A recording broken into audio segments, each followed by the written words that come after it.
No detours, no distractions. Just bold ideas and real talk. This is Driving It Home with Patty Vasquez. You know, there are a lot of commentators on TV, and you get the feeling that they've never pumped their own gas, is all I'm saying. Our next guest doesn't have that problem. He's from the Tennessee, Kentucky, Virginia border, spent 20 years playing dive bars and working factory jobs before he ever picked up a camera. Now he's got a following in the hundreds of thousands, talking straight to the exact voters everybody in Washington claims to understand, and nobody actually calls. And the thing is, those voters are living the story that we keep trying to talk about. Rural America went for Trump big in 2024. 18 months later, his approval among rural voters has gone from plus 20 to negative 14. Farm bankruptcies are climbing. Tariffs are squeezing exports. And this week, the administration's answer is more deregulation. Meanwhile, the guy who actually talks to these communities every day is watching it happen in real time. Let's talk to Tennessee Brando. Tennessee, how are you doing today? I'm doing great. It's good to be here. Always a good time with you. I appreciate it. And, I remember when we first started talking, and I believe it was during the election season, during the campaigning for, this administration and, fighting hard for Vice President Kamala Harris.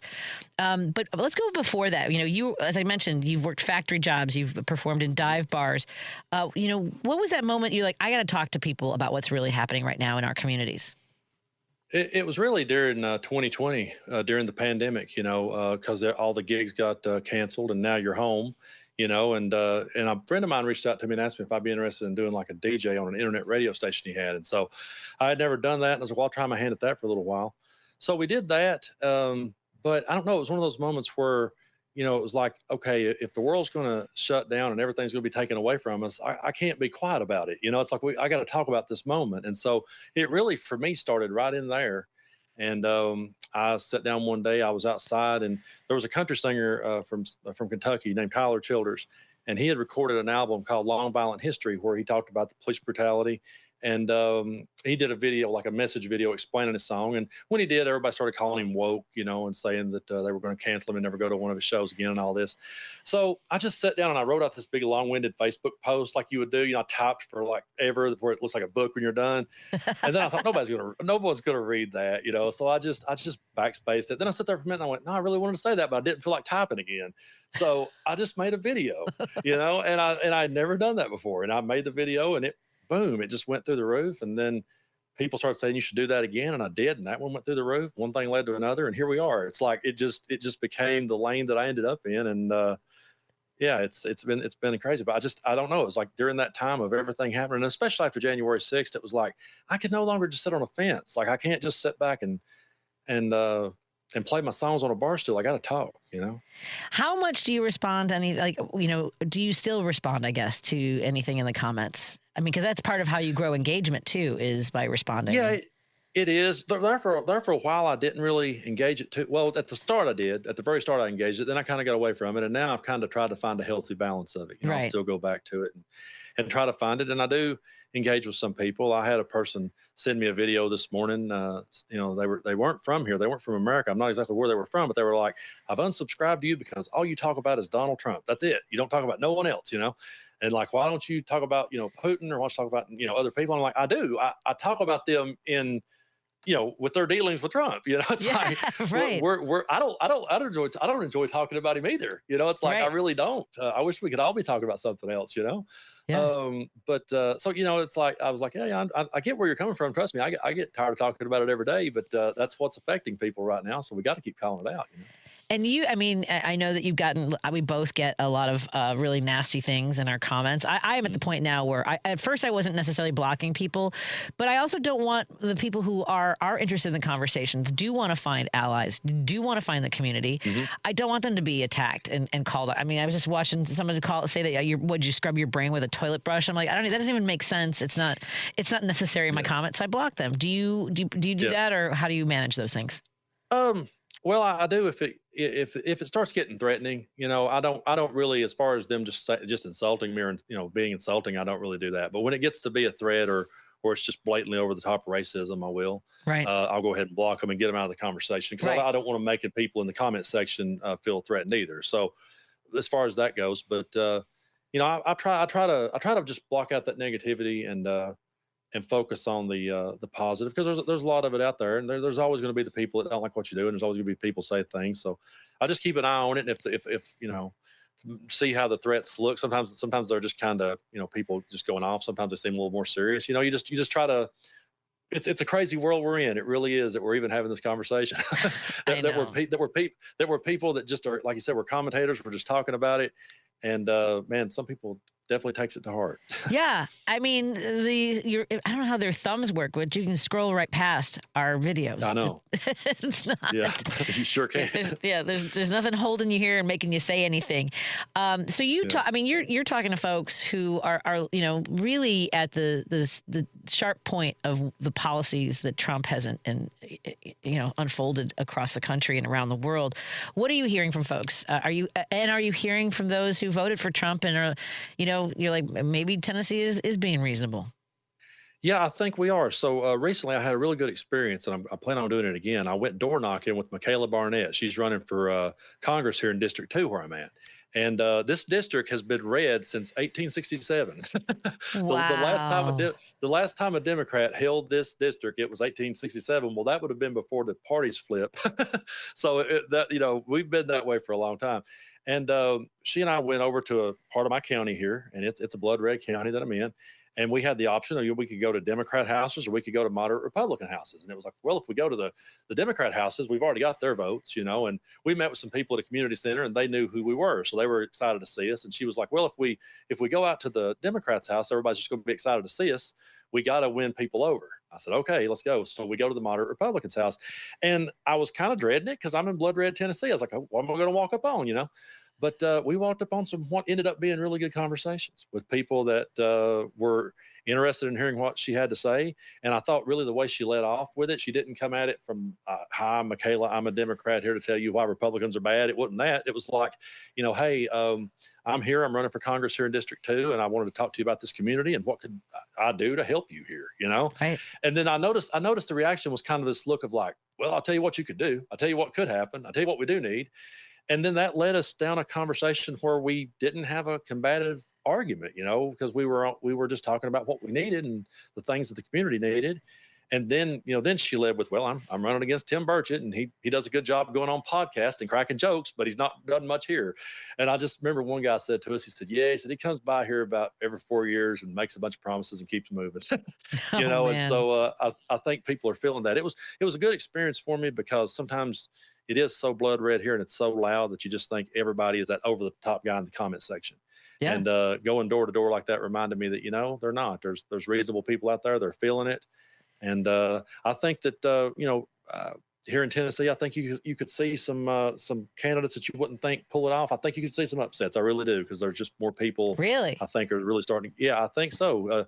We have Jerry Green running against Marsha Blackburn for governor. It'll be the first time we've ever had a woman governor here in Tennessee. So we got 2 women running for governor, and there's 7 women running across the state. I've had 4 out of the 7 on my show. Would love to get the other 3. And I'm just seeing more and more people go, I like that Jerry Green. I like what she says. And I can't vote for Marsha Blackburn because Marsha Blackburn has been, taking big money for so long. She's all for these data centers, which pretty much that's something we found common ground with a lot of people around here, was the opposing the data centers. And so, Marsha Blackburn is just such a corporate politician. I think people are tired of that. And Jerry Green is a down-to-earth person who is relatable. And I'm starting to see people go, well, I've never voted Democrat, but I do like her. And I'm like, okay, maybe we could see an upset here in Tennessee. So with the data centers, our folks, we see these videos across the country. Are folks showing up at all the board, town hall meetings and trying to be heard? Yeah, and that happened not far from me, probably about an hour, maybe a little over in Kentucky, in one of the neighboring counties over there. I was really surprised to see that wasn't, that was Democrats and Republicans, everybody coming together. I seen people there I wouldn't expect. I was like, well, we're in agreement here.